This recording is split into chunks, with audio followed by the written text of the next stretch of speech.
Yeah, welcome everyone to the 16th Climate Intervention seminar. Our first speaker is Alex Luebke, who's the CEO of Ice Preservation and technologist, and he'll be speaking about slowing sea level rise through scientifically sound, socially acceptable action. So Alex, the floor is yours. Thank you very much.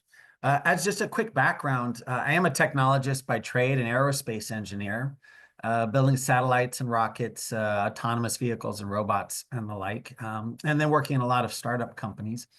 But when I was working at Google X for a number of years on climate mitigation programs, things like direct air capture and grid scale energy storage.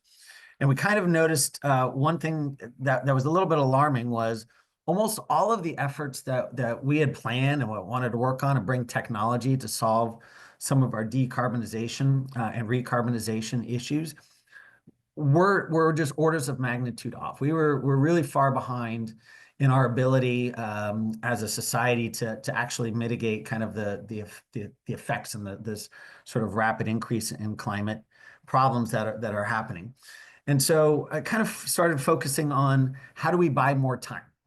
I think technology can solve a lot of our problems on the planet and society, but we're woefully behind schedule on that. And so to keep the delicate planet together long enough for us hopefully to work out a lot of our problems is kind of the area of focus.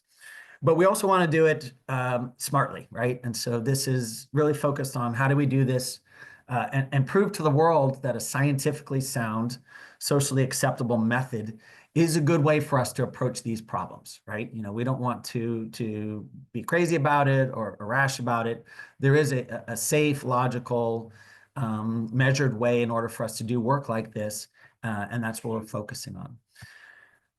One of the areas that I want to talk about today is the effect due to global warming on our sea levels. And so global sea level rise is a pretty dire challenge that we're going to face along the planet as climate sort of continues to move along and global warming. There's a tremendous amount of ice that is sort of storing water around the planet. And so here's just a map of what the eastern seaboard of the United States would look like if all of that water were to melt, like it's 70 meters of water. And so you can imagine all the coastlines around the world are pretty much devastated if that were to happen. And it's more than just sea level rise and the changing of the coastline. It's the displacement and all those population and what effect it has on the other ecosystems around the planet and the access to clean water and the like.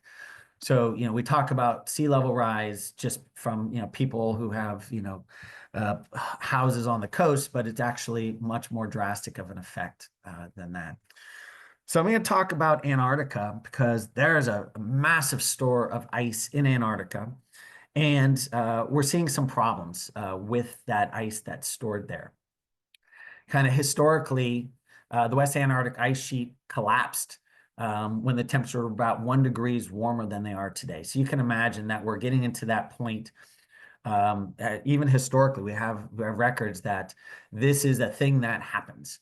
And you know, 5 to 10 meters of sea level just from Western Antarctica is a problem. And so the reason why Western Antarctica is a problem is it's ice that's resting on land that's below sea level. And so you can imagine as our temperatures of the oceans are warming, that ice becomes more and more at risk.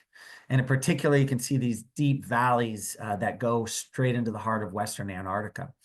And many people have probably heard of like the Thwaites Glacier, right? The Doomsday Glacier. And the idea is that if we lose that glacier, which is the entrance into this deep valley, once we lose that, it's like a cork in a bottle. Once that's gone, nothing's going to be able to stop the warm oceans from just obliterating all of Western Antarctica and taking all that ice and converting it into sea level rise. So we're focusing on that. But there is a very interesting solution potentially for how to kind of mitigate that. And we can take some lessons directly from nature. There was an ice stream in Antarctica several hundred years ago. You can look on the kind of the top right of the screen. You see the name CAM, K-A-M-B. This was a CAM ice stream that about 200 years ago was flowing very, very fast. And then it stopped flowing, and it's been stopped since then. And the reason that it stopped is because there was water that was underneath these glaciers. These glaciers are phenomenally, they're kilometers thick of ice. It's hard to comprehend how much, kilometers of ice looks like and as that moves. But these massive amounts of ice are sliding on thin layers of water underneath them. Think of it like a slip and slide. Once you lose that friction on the bottom, this whole massive thing can just move and slide out into the ocean. Well, a couple hundred years ago, the water that was under CAM that was flowing got diverted just through natural causes. And where there had been water underneath the ice, there was no longer water. And guess what? CAM stopped. That ice stream stopped. That massive amount of ice loss stopped just because the water underneath it, disappeared. So the idea that we're wanting to pursue is if we could use our technology and our skills to sort of duplicate that effect. So our intent, the idea is if we could drill down through the ice in these areas that's sliding very quickly, get access to that water, pump it out or freeze it, basically just cause the ice to recontact the bedrock, the ground that's underneath it. Then these giant ice sheets and glaciers will come to their normal glacial pace of movement. They'll slow down. Instead of having this massive movement, they'll go to their normal slow pace. So the concept of drilling down through the ice, pumping water out or freezing the water and causing that ice to recontact the ground is effectively trying to duplicate what happened at the CAM ice stream. And so that's the project, and that's what we're trying to figure out how we can do that. Some of the stuff is relatively well known. Like we know how to drill. The drilling is done with a hot water drill. And so you can sort of see they take ice and they melt it and they get hot water. And imagine like a garden hose with hot water. And they just direct that hose downward and it melts the ice. And you create a nice hole in the ice. And so it's not that hard. It's not that difficult. Glaciologists drill holes in glaciers all the time. So that technology is relatively well known.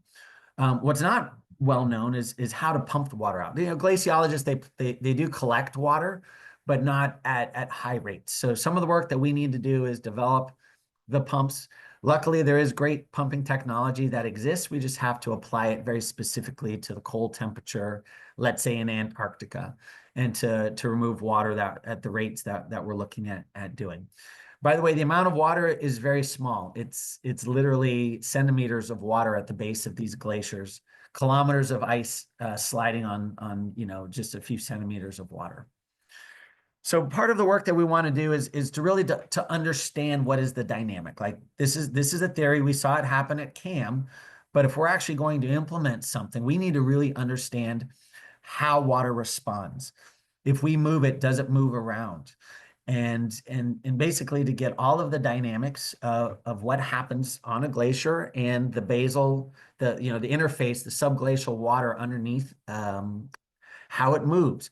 How does it affect the soil that's down under there?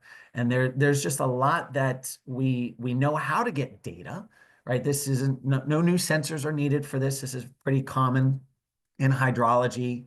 There's a lot of industries that deal with water underground, but we need to now go apply that to a glacier and learn basically how that water responds and get all of the components that make that up.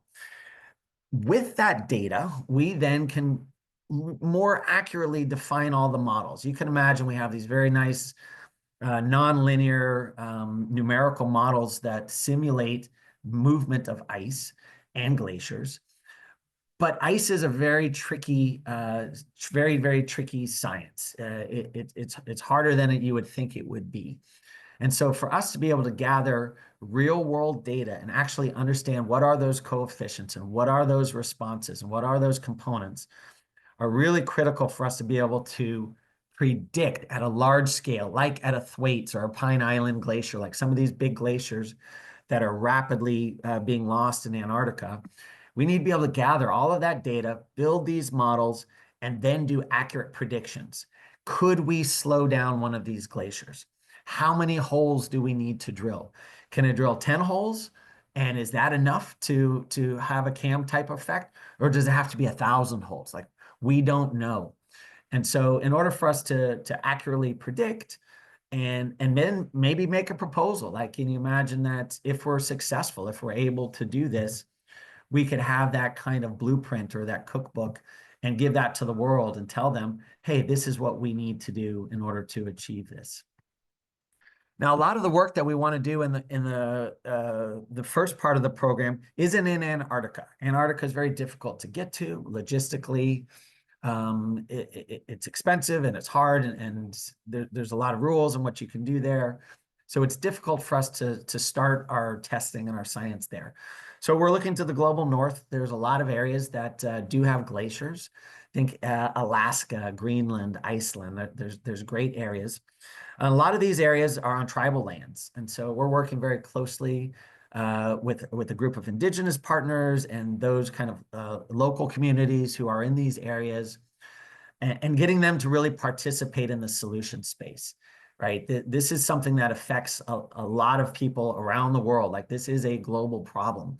As global sea level rise, all communities around the world are impacted. And our ability to do our science and do our work and make proposals that is in balance with how the world wants to heal and to grow is really important. So we work very closely with our indigenous and local partners. Here's kind of what the program looks like in the very short term. We're selecting the sites where we want to go ahead and do this work, so that next year we can go ahead and start getting some baseline data. So there's only certain times of the year that you can go out when we have the exact dynamics and the effect that we're trying to measure, like where is this water underneath these glaciers. So we'll collect our baseline data. And then the year after, we'll be able to actually go out and do some pump testing. So we'll go ahead and we'll drill some number of boreholes, we'll pump water out, and we'll do all these measurements. This is flow measurements, temperature measurements, just trying to understand where the stresses are. And so you can imagine that we're going to instrument these glaciers, we're going to pump some water out, we're going to see what happens. They're going to be able to take all that data, go back into the models, and then have a much more accurate kind of version of how we think that this kind of effect would have. So this is about a 2.5-year project for the very first phase. So the first phase gets us that initial pump test, testing out the basic sensors, the data that we want to gather, how we gather that data, how we work with the partners, how we publish that data. All of that, it happens in phase 1. At phase 2, obviously we want to start we'll learn from phase 1 and we'll adapt, but we imagine phase 2 being a little bit of a larger scale. So you can imagine trying to see how maybe things aren't happening on the scale of hundreds of meters, but maybe on the scale of kilometers. So, now we might have a larger surface area that we're working in and seeing how the ice dynamics and how the water dynamics changes over larger and larger areas. As I was mentioning, ice is very nonlinear, and so it is hard to predict, even though it works one way in a small area, how it works over that large area is going to be we'll learn a lot from that. Now, by the time we get to the phase 3, now we're talking about hopefully doing a larger scale project, maybe even in Antarctica. And that requires a fair bit of work in order to get access to it and work on policy for the type of research that we want to do there and get to buy-in from everyone for doing this knowledge to make sure we do it safely so we're not affecting any of the environments and the ecosystems. Antarctica, as harsh of a place as it is relatively delicate and pristine. And so there's a lot of sort of work that we would want to do prior to going down to Antarctica. And it's a little bit more expensive. You can see, this initial work is relatively inexpensive. A few $1 million is all that's needed for us to get out on the ice and gather this initial data. Then when we start getting down to Antarctica or larger scale, it's like tens of millions of dollars. But either way, it's not billions of dollars. Like the work that we're talking about isn't some crazy scale or some very difficult. It can be done in a very contained, local, and safe manner. And so now we can kind of, maybe take a second to project. If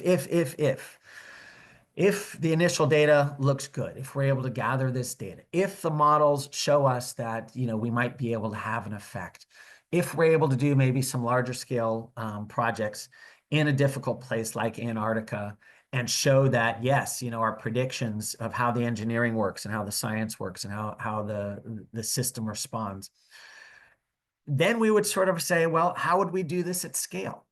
Well, let's just say you do have to drill hundreds of holes in Antarctica, which is a difficult thing to do. Maybe you would not have to deploy an army of people, but you could build some robotic systems that would go do that. Power is very difficult in Antarctica. Most power is just generated from burning fossil fuels, right? You're burning diesel fuel to get anything. But wind is amazingly abundant in Antarctica. So building up, power systems and how we would generate that power so we could do the hot water drilling and the pumping, maybe from remote autonomous systems that are movable. So, you're measuring the different responses and you're going to where the glacier needs to be slowed down, and you're sort of tracking where the stress is. It'll change over time. And so you can imagine that we'd be very thoughtfully and efficiently moving around, trying to figure out how to slow down. So it's a little bit of a fantastical pitch of what the future might look like and how a solution might be. But clearly, we're just at very, very early stages of this. It's a concept that we think is worth pursuing, though. We think it could have a potentially significant impact on the state of the world and our future and our civilization if we can figure out how to save and preserve some of the ice around the globe. And doing this in a scientifically sound and socially acceptable manner is what the objective is. And so with that, that's the end of kind of the deep dive and the scale and the scope, and would love to sort of open it up to questions. Thank you very much, Alex. That was great. So we've got a couple hands up already and a couple of questions in the chat. So I'll start with Tyler. Thanks, Alex. Very interesting idea.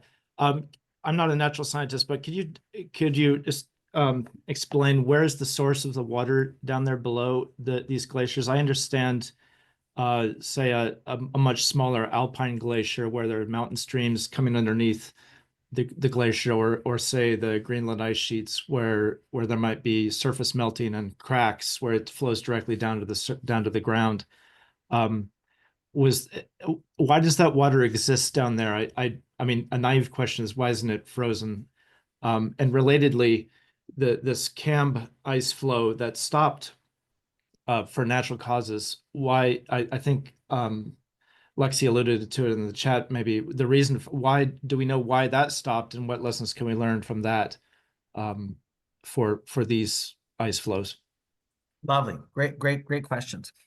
So I'll tell you what we do know. There's obviously a lot of things we're not quite certain on. The glaciologists are trying to figure out. But there's basically a thermal balance that has existed. Ice is kind of an insulator. It actually doesn't absorb heat very quickly. And Antarctica has a lot of natural geothermal heat. And it was always in perfect balance, okay? So the amount of heat that was generated from the volcanic activity on the ground underneath was absorbed by the ice above.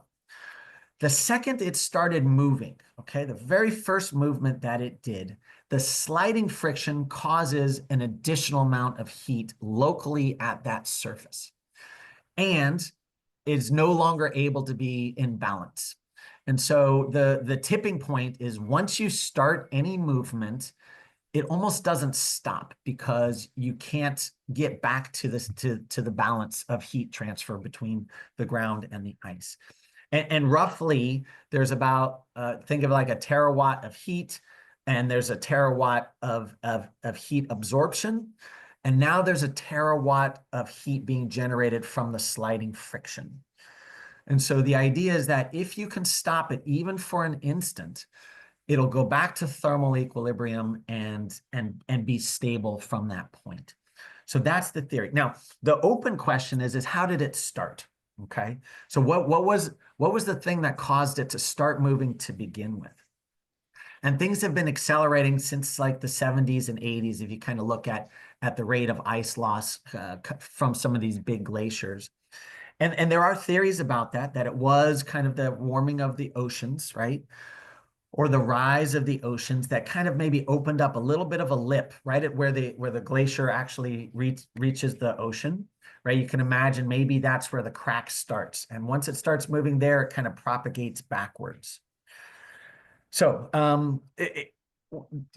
we think that if we stop it, it'll stop, but we don't know what caused it to start.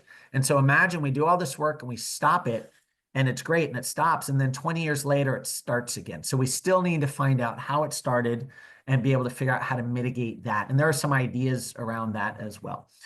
So hopefully I answered your question about where the water came from. It's from that local heating due to friction. Greg? Thank you. Thank you for your presentation. I had a couple questions. Well, the first is how much funding do you have right now, and who's providing that? And secondly, you may have pretty much answered this in your first question, but most of the discussions I've read about or heard about regarding the Antarctic glaciers seem to have been around the sort of ice or some kind of dam that existed at the head of the glacier and that where it contacts the ocean, and that the loss of those dams or whatever the actual mechanism, the loss of that area and the undercutting, and you mentioned this at the end of your last question. It's been all about that, and once those are gone, it's all over. Maybe you've answered that already, but maybe you could say a few more words, because that's the stuff I've heard about on the Antarctic case. In the Greenland case, it seems to be different, but anyway. So those are my questions. Thanks. No, that's great. So first of all, in terms of funding, we're all privately funded right now, and it's really just individual philanthropic people who are like, wow, that looks important. I want to do something for the future. And so it's really right now only a lot of volunteers and small checks that have been written by a couple philanthropic people. But what we're doing right now, we literally have just assembled this team and this proposal, and I sort of have this. And so we're actually going out into the world right now and trying to find other partners who want to work with us. Like I said, it's actually not a lot of money that's needed to do this initial research. So it's not like we need a big grant or anything like that, but it's all philanthropic. It's all individual contributors who want to do something towards, the future of mitigating this. You mentioned about 3 million for the first thing you're trying to do this year, I understand. So you got that kind of money right now from wherever. We don't know. So we're that's where basically you guys got the freshest slide deck. That's for kind of effectively an investor pitch. Yeah, we're out there looking to raise about 3.5 million, and that gets us 2.5 years of work done. Okay, thank you. Certainly. And then in terms of kind of, again, how this started is a little bit unknown. We obviously know the temperatures of the oceans have been increasing, and they kind of line up with when this increase in ice loss seems to line up about with that. So there is some merit, but obviously the glaciologists and the oceanographers and everyone is trying to figure out what happened to begin with. I will mention, I don't know about the dams, but I will mention that there are some thoughts and some proposals out there to slow down the heat loss right at the lip, right where the glaciers are hitting the ocean, and right at that delicate spot, or that interface between the ground and the ice. If you could slow down the heat loss right there, in theory, you would minimize the effect of this. You don't have to stop the whole ocean from warming up. Sorry, we can't stop that. But right at that very most delicate edge, if you could slow down the heat transfer there by having some thin nets or just slowing down the flow of water and heat transfer there, you could probably protect that most delicate front edge. So that is a theory that's out there, and there is good work being done on looking at maybe that's a solution to kind of keep that front edge protected. Andrew? Yeah, I excuse me, coming in a bit late. I think you might have picked up a bit of background noise earlier, but I only came in a few minutes ago. But something did strike me. You did say this was your idea, but I don't know whether you're aware of prior work. So, for example, myself and John Moore published on this very issue back in about 2020, and I'm guessing there may have been some other people that have published similar stuff. So, are you sort of aware that this is building on what other people have done in the field, or did you come up with the idea and independently and unaware that other people have also published on this and maybe done some other work that I myself am not aware of? I just wondered what you've done in terms of background research on the proposals that you're now bringing forward. Absolutely. Apologies if I said it was my work. Not at all. We were just looking for where the best ideas were. And we have Professor Tulacek out of UC Santa Cruz. You probably know his work. He had written this proposal up quite some time ago. And that's kind of where we got the initial idea from, was from his work. And certainly many others in the field who have kind of looked at this and are analyzing it very specifically. So yes, we are standing on the shoulders of giants in terms of even having this as a potential solution. Great work has been done in terms of the concept. What's missing is the actual application, right? So the science, the concept is there, but now we need to really learn, is it feasible? What is the scale of the impact?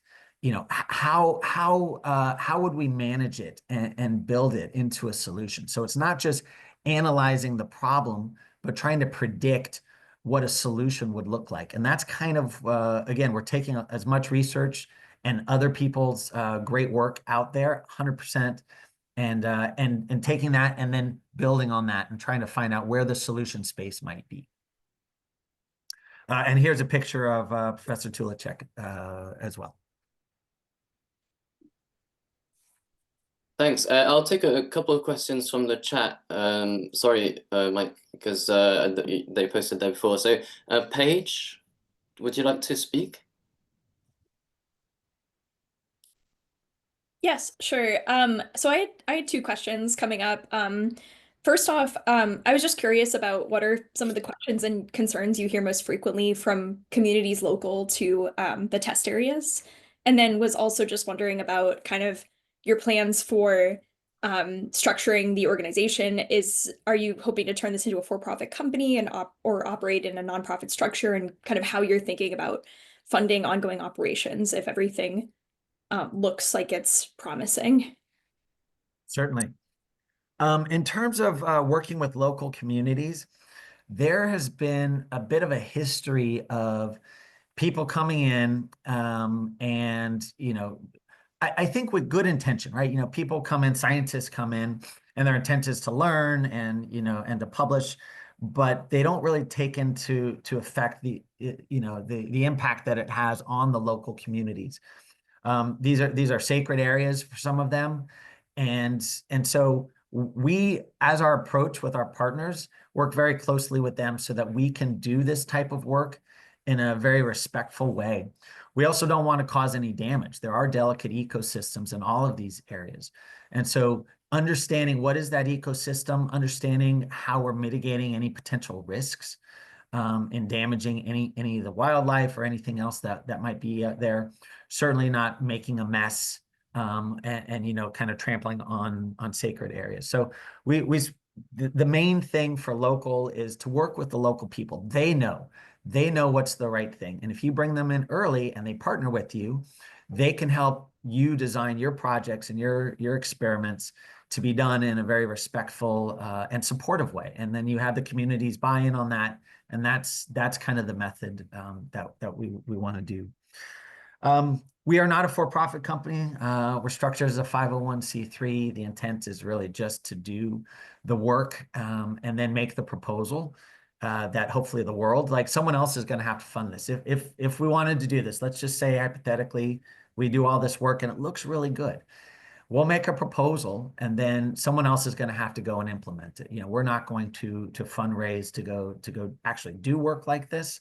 This is something that's at a nation state scale. Like this is something the world would have to decide, yes, we want to go do this, and then they would have to fund it.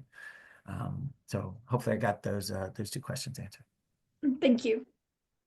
Thank you, Alex. I think we'll move on to our next speaker, Ansar. There's a lot of activity in the chat, so you can answer the questions if you like. Ansar, would you like to start sharing your screen? Sure. Is my audio working? Yes.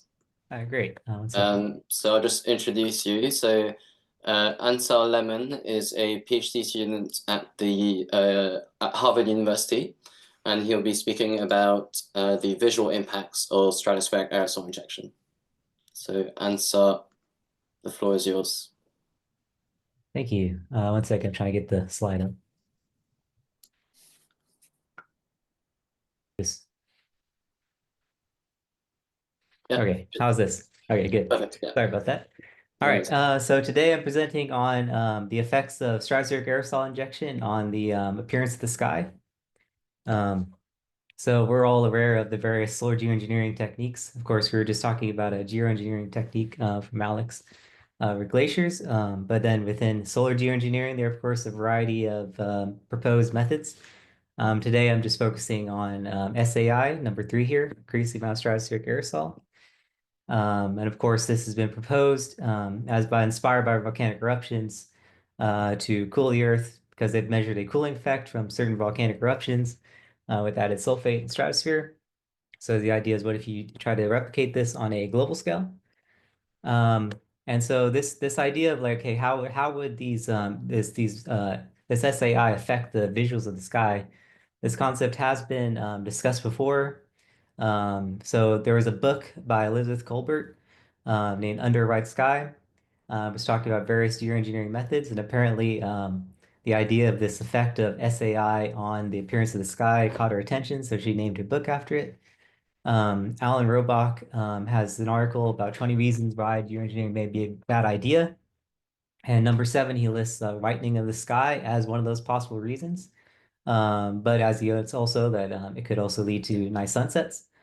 And there's also one scientific paper that has been done trying to investigate this issue, Geoengineering Wider Skies ? Led by Ben Kravitz. And one of their ultimate conclusions is that basically with this added stratospheric sulfate layer, you would have visuals similar to that of volcanic eruptions, the thing that inspired this field of research, where you have a brightening during the day, afterglows during sunsets, a general increased sky brightness, generally like a reddening of the sky during sunsets. So here's an example of an image taken, an actual image taken after a volcanic eruption. And this shows like the enhanced reddening in the sky. And so some may deem this as a beautiful sunset, you know, that could be topic for debate, but it is very colorful. So here, again, the goal of this particular project here is to try to quantify just how noticeable these changes in sky color and brightness might be under SAI. So I'll break this down into a few components. First, I'll just kind of quickly outline some aerosol properties that we define.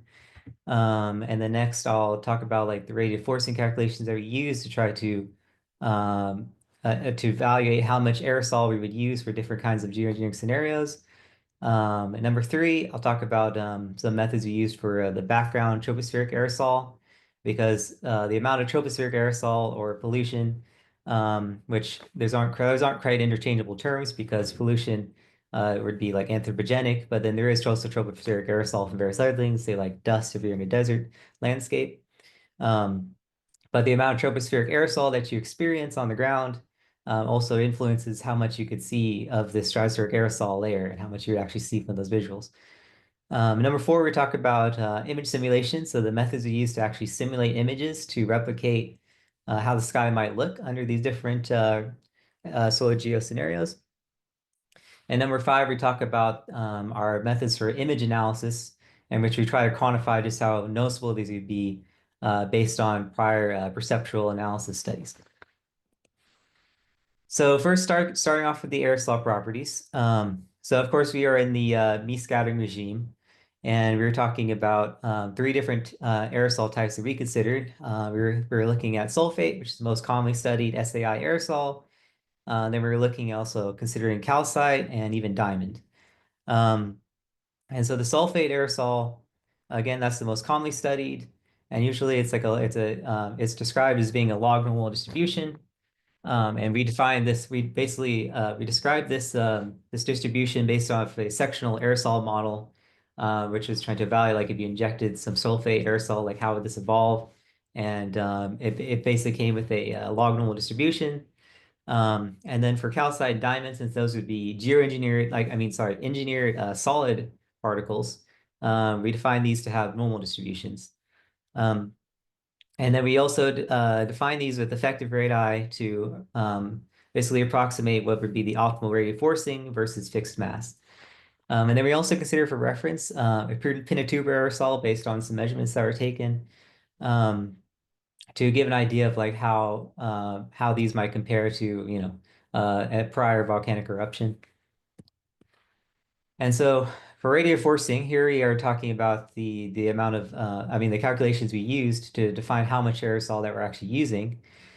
So we used a satellite measurement data, clouds and Earth's radiant Earth system, Sears data. We used this to approximate an albedo for the Earth in our radiative transfer calculations. For the radiative transfer model, we used the RTMG shortwave. So we're calculating in the shortwave spectrum.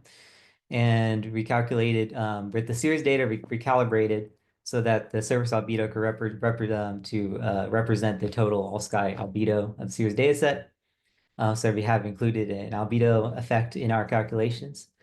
And now we consider a few different radiative forcing levels. So -4, -1, -2 Gaussian unit squared. So the idea of -4 here is to represent like a balance of forcing from approximately a doubling of CO2 relative to pre-industrial. And then -1 and -2 are used to represent more moderate cases of solar geo, likely more realistic scenarios of solar geo. And so -2, just to give an idea, would be roughly like a global like 1 degree Celsius cooling. So these are still significant interventions. And so the main one that we focus on in terms of analysis is the -2. And we also here we discuss about the background tropospheric aerosol. And again, the amount of aerosol that's in the troposphere that we experience, say if you're in a very polluted city, you wouldn't see very much past the pollution. So we wanted to rate and consider like based on where the majority of the population resides, and for areas where maybe minorities of the population live, how much tropospheric aerosol is there, and so how much of this stratospheric aerosol could they expect to potentially see. So we use again some measurement data that measures total atmospheric aerosol, and we use this to represent the tropospheric aerosol for different regions of the Earth. And then we used a population density map to rate these different values. So I'll show later, there's a graph that we use to calculate population rate of distribution of these different amounts of aerosol. And so aerosol optical depth, just for a bit of background, it's often used as basically a measure of how much of an aerosol there is.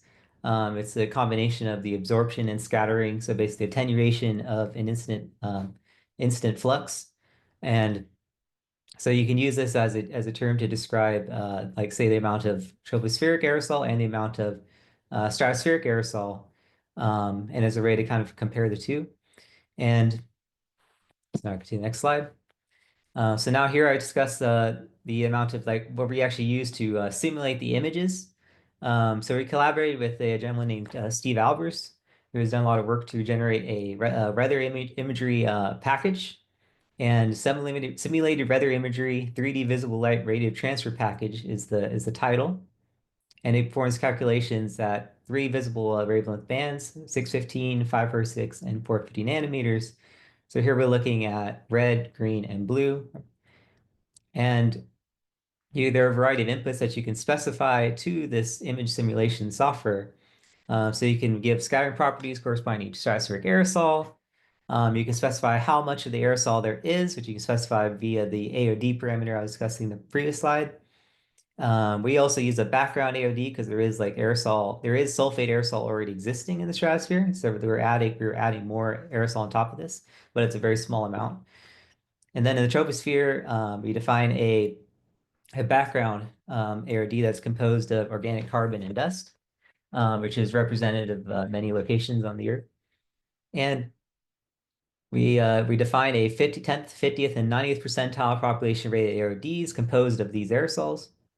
And then we consider various solar zenith angles. So like the image I showed earlier of a twilight or sunset image, that was a sunset image, would be roughly like an 88 degrees solar zenith angle. So the sun is just above the horizon. When we talk about twilight, the sun is just below the horizon. And then we also have to consider, of course, high sun, where it's like regular daytime. Here we define that as 29 degrees from the solar zenith angle. So solar zenith angle would be directly up.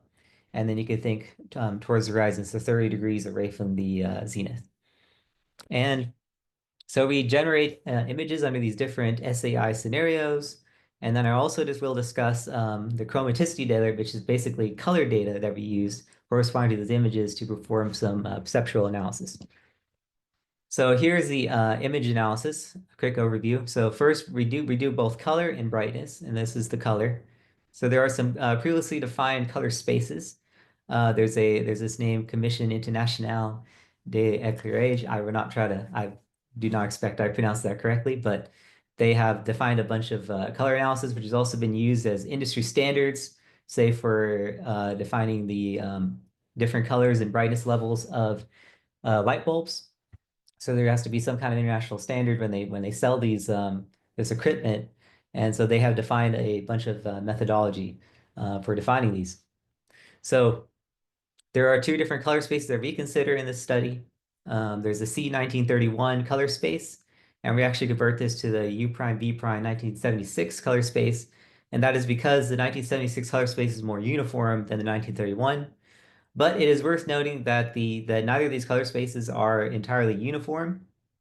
So there were some studies done way back many years ago. They actually were doing some color studies, like, okay, if you like change the color of a light bulb by a small amount, like could an observer actually notice these color changes? And then the scientist McAdam, he actually like was drawing ellipses and trying to approximate like, okay, what are these regions where like outside of these you might be able to notice, but within these you wouldn't really notice a color change. So in an entirely uniform color space, these would be perfect circles, but that's not the case. They're more like ellipses. But we define we use these U prime B prime circles, called their 5-step U prime B prime circles, to approximate these ellipses to use to define how much of a color change array you might actually be able to notice. And so these arrays, so that I have it in this diagram on the second right hand side. I show some examples of how these would look. Now we also consider brightness analysis. So this one is perhaps a bit more simple in the sense that it's just the just noticeable difference that we use is based on a previous study where they compared 2 separate light boxes right next to each other, and they were playing with the brightness levels in both, and the observers were asked to decide how much of the brightness they could actually like they didn't give a number. They were just like they ran a perceptual study where they were able to press buttons and to see like, can I see a difference? Yes. Can I see a difference? No. And then the scientists were able to record that approximately a difference of 7.4% was perceptible to these observers. And so, but then where we use we were able to generate radiance values at different color wavelengths. But we have to rate these by the eye sensitivity function, which we use 1931 eye sensitivity function, because our eyes are sensitive at different degrees to different wavelengths of visible light. So we have calculated at 3 different visible wavelengths, And then we rated these by the eye sensitivity function, and then we calculate the sum. And then the changes in that total radiance is the calculation that we use to define the brightness changes in percentage values. And then we could convert those to J&D values in brightness to define, to give an idea of how perceptible these changes in brightness might be. So this is just to give quick an idea of how the aerosol properties are a little different. So diamond is a more effective backscatterer, so you don't actually need quite as much diamond in terms of AOD to achieve the same level of radiative forcing. So you can see that the AOD values for calcite and sulfate are also, but however, are very similar. And we can see from the various functions that, again, they have very similar scattering properties, calcite and sulfate. But the diamond is the one that has more different scattering properties. We can see like at 180 degrees, we have a higher value for the phase function, representing its more efficient backscattering abilities. And now here is where we talk about the tropospheric aerosol and population rated values versus global and land. So we consider population rated values, which what we use here for the study, because we're trying to define how many people would actually kind of notice this and how perceptible would this be on average. So at the 10th percentile value, we're seeing values around 0.08, 50th percentile value, we're seeing 0.223, and the 90th percentile values, we're seeing 0.657. So under 90th percentile values, these would be very, very polluted atmospheric conditions, like a polluted city. But we also consider land area and global area, just to give some context. So if you rated these by land area and global area, we get some different values. And so this population rating kind of highlights the areas of like heavy pollution, for example, where someone may live because of the anthropogenic production.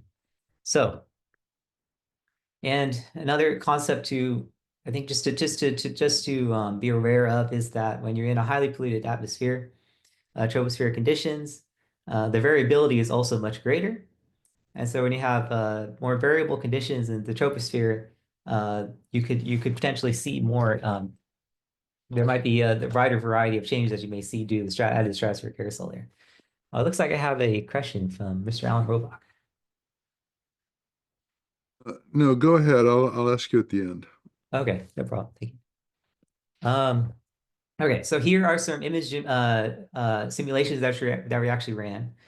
So we were generating images for here are the sunset conditions under the 10th, 50th, and 90th percentile tropospheric AOD conditions. And you can also see on the left-hand side of these on the y-axis, you can see the different levels of radiative forcing that we used. So basically, you can think of this as the amount of stratospheric aerosol that we've added. So it goes in increasing order from the bottom to the top. So for 0 is with no added stratospheric aerosol layer, and then we add more, and then we finally get to the highest level of stratospheric aerosol layer that we consider. And then we also see from left to right, we're seeing added tropospheric AOD. So 10th percentile, we would consider like clean troposphere. 0.223 would be fairly like an average median troposphere. And then we get to the right side, and that'd be a dirty troposphere, 90th percentile. And you can see that as you go to the 90th percentile, once you get to the very polluted conditions, you can't really see a difference. You probably cannot see a difference between any of these images. So this just shows that when you add more and more tropospheric aerosol, the changes that you add from the stratospheric aerosol are much less detectable. Meanwhile, when you get to the cleanest tropospheric conditions, you do start to see some impacts due to the added stratospheric aerosol layer. The 50th percentile, you may not see too much of a difference either. And it's also worth noting, one thing I would like to highlight just in these particular image simulations is that you may notice that sulfate and calcite compared to diamond, when you look at the diamond case, you don't see much of a change in what's called the solar aureole region, so the region directly around the sun.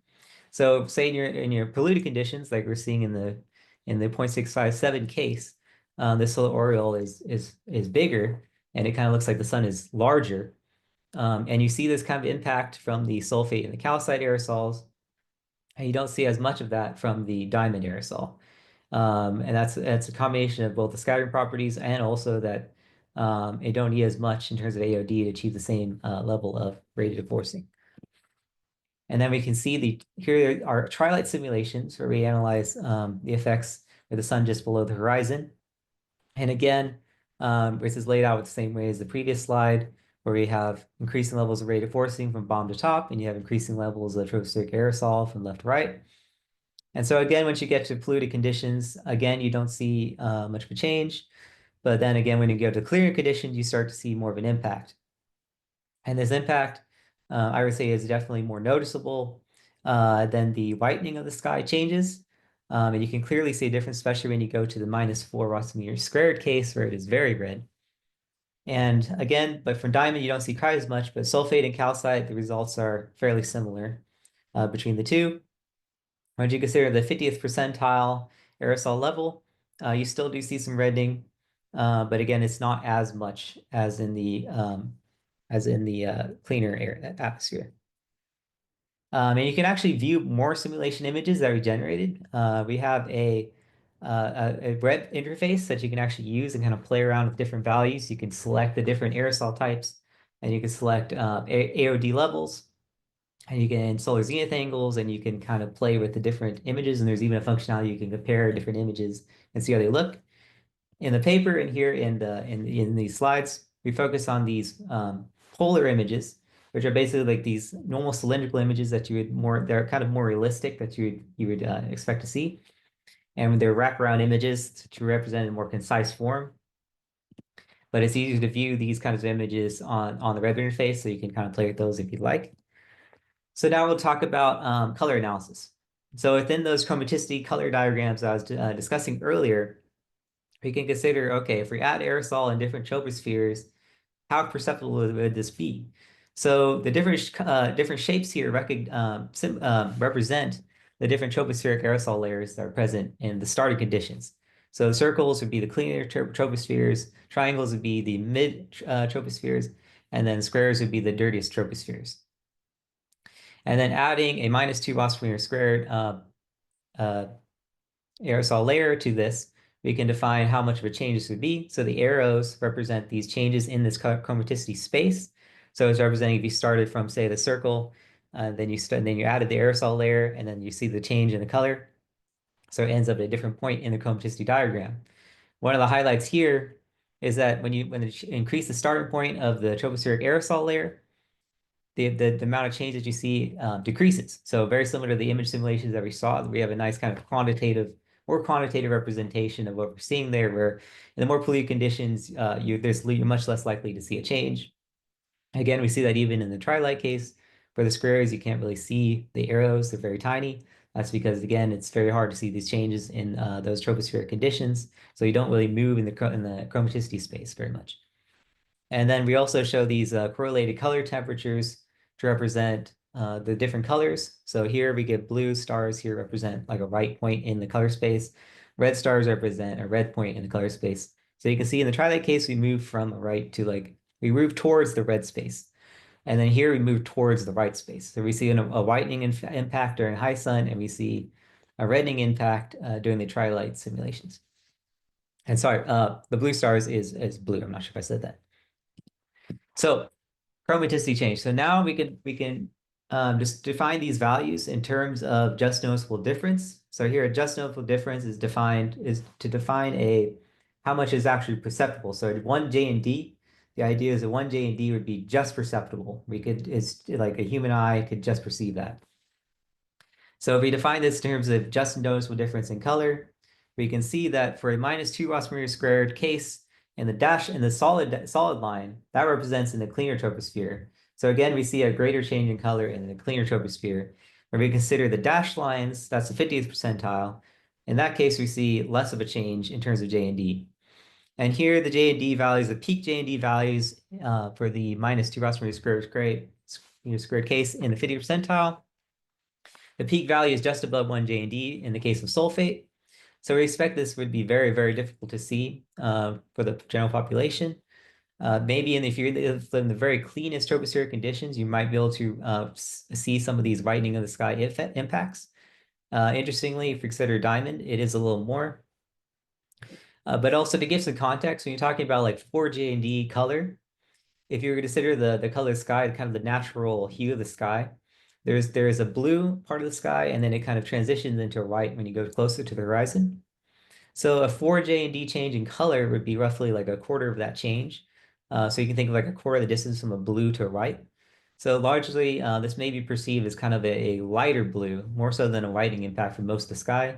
It's for the regions of the sky that are already closer to white that you could perceive as a closer to a whitening of the sky. And now we also consider the J and D in color for the twilight case. And we can see the J and D values are much, much larger. We can see on the order of 20 to 30 even.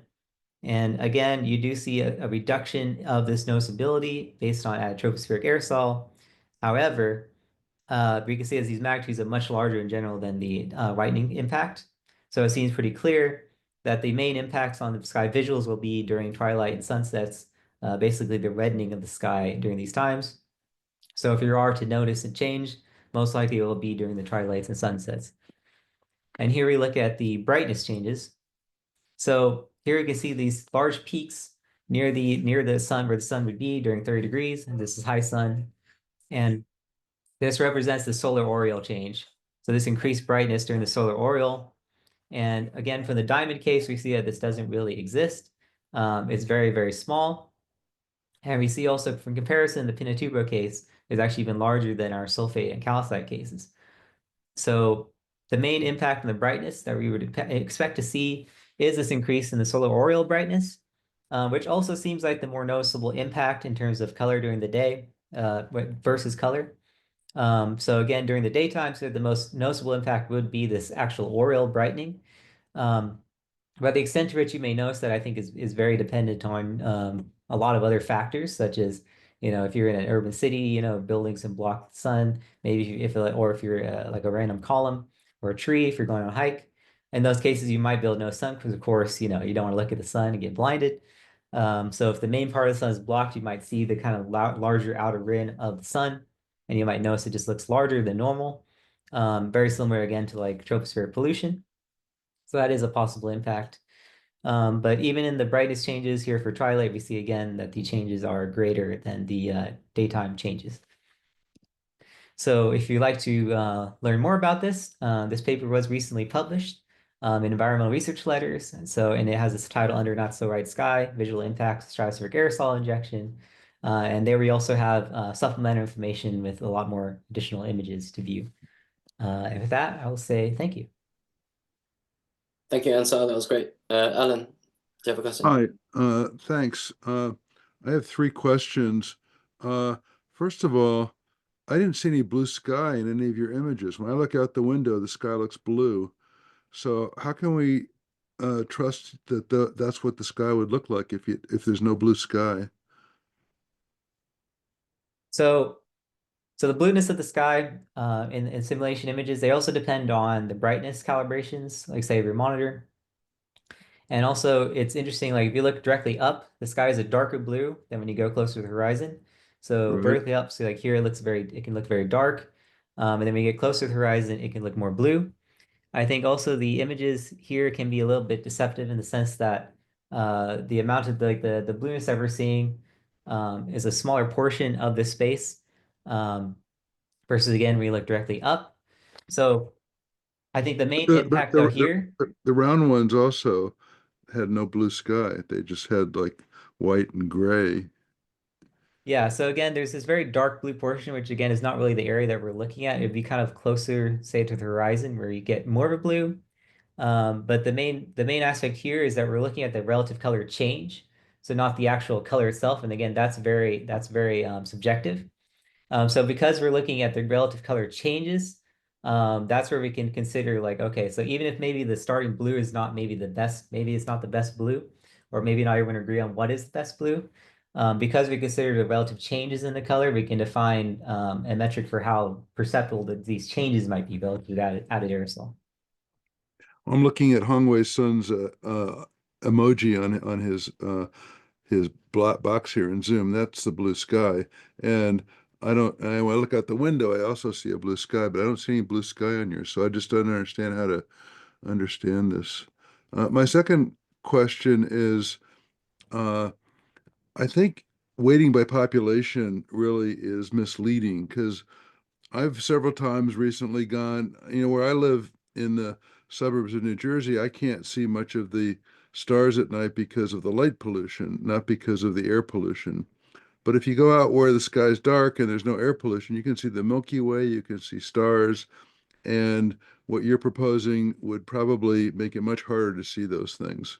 And so people who live in polluted cities leave the cities if they want to get a nice view of the sky. In a polluted city, you really can't see much anyway. So I think that's sort of misleading because a lot of people live in polluted cities. It doesn't mean that this isn't a problem. People leave the cities to go look at the sky, and then they would have a problem seeing a blue sky. Uh, and the third thing is the nice sunsets that you see after volcanic eruptions are not the twilight that you showed. It's the reflection of the yellow and red light from the sun on the bottom of the aerosol cloud, maybe a half hour after the sunset. And so uh, th I'm just all I'm saying is that that's different from twilight. But this waiting by people sort of makes it, your conclusion is that not many people would be affected, but I think that that's misleading. Yeah, so first of all, like the starlight impacts, yes, that's definitely something we didn't investigate here. And for astronomy in general, the impacts of the stratospheric aerosol layer are definitely not investigated here. We really try to just focus on color and general brightness changes of what's already there, but not the stars. So that's a very important point to make.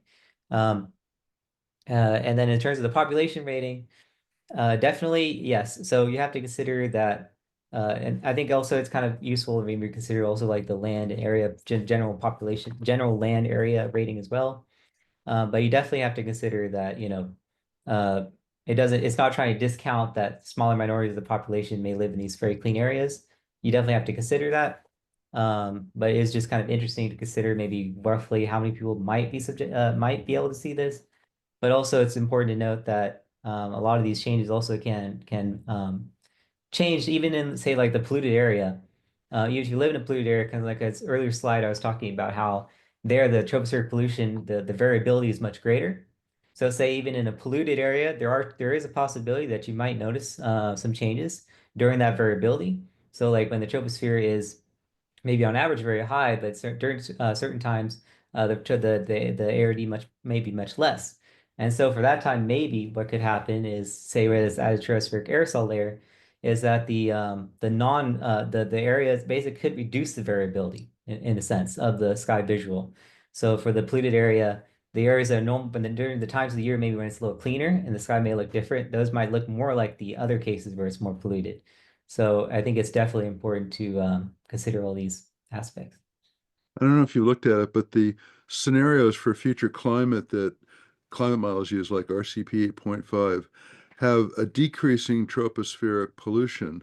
And so the total amount of sulfur, if we use sulfur, the total amount of sulfur would and put it into the atmosphere would be dominated by the stratosphere. The troposphere is getting cleaner in all these scenarios. And so if this is ever done decades from now, the average people don't like to live in polluted areas. In fact, we had a GeoMet meeting in Beijing, and there was a blue sky because it wasn't they're working on cleaning up the air. So I think no matter where you are, there'll be less tropospheric pollution to worry about anyway in the future. I think those are also very, very good points to consider as a long-term projections of these tropospheric aerosols. And so like these ratings, for instance, might change by population. So just considering the amount of aerosol and what those impacts are, I think that's a more general purpose usage, I guess, of this study. Is just consider, okay, like if you choose the amount of aerosol and define how much the color change would be, then this is a more generally useful study when you can consider different types of projections. Thank you. Thank you. Thank you, Ansar. There is a question in the chat from Tyler about the effects on animals, but it's fine if there's not enough time. How the change light might affect animals. Is there any hypothesis about how the change light might affect animals? We know that many animals are negatively affected by light pollution, both directly from bright lights and also generally from a lighter night sky. Also, many animals have much better eyes than humans. My guess would be that animals are more affected by existing light pollution than they would be by SRM, but I don't know. Yes, those are very interesting questions actually. And I was on a podcast. I saw Andrew Lockley's in here, and we even started discussing the impacts of these changes on bugs, right? So in various animals, humans, bugs, we have different light receptors. So we perceive light in very different ways. Sometimes we even use these, these aspects for maybe various elements of navigation. So this is something we didn't investigate here, but I do believe that's very interesting. There's been a lot of very interesting analysis could be done there. Excellent. Thank you very much to both our speakers. If anyone else would like to share their research, please get in touch. And yeah, we'll leave it at that. Thank you very much. Thank you Bye. very much. Thank you.